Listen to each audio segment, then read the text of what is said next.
This is the flow of the gospel story. That He blesses us, but it's not just for us. His blessings need to be in us, and His blessings need to flow through us. Hear me very clearly this morning, church. If you hear nothing else, hear this.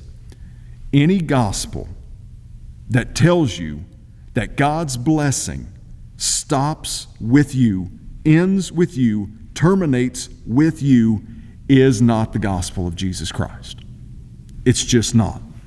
The gospel is not about our self-improvement solely. It's not exclusively about our religious affiliation. It's not about our social connectivity. It's not another additive to our life. It's not just something that comes into addition to our life to make our lives better. The gospel is that you and I start our journey dead in sin, completely and totally separated from a holy God and living in darkness in a deep need of rescue.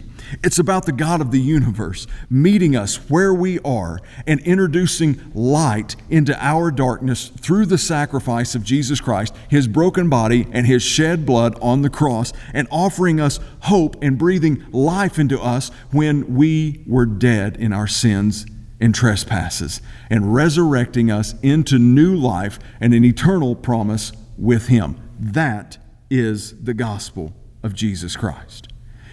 And make no mistake, this is not a gospel that brings God into your story. He brings you into His story.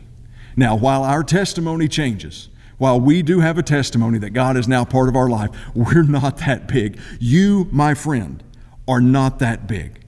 God is not in your story now. You are in His, because He has loved you so much that even in your darkest moment, He sent His Son to die for you. So this morning, if you're hearing me and you think my past is too dark, I'm beyond reach, I'm a lost cause, I've done too much, I'm doing too much, I'm afraid that I will sin in the future, understand this, that God's reach of mercy is never too short to reach you no matter where you are.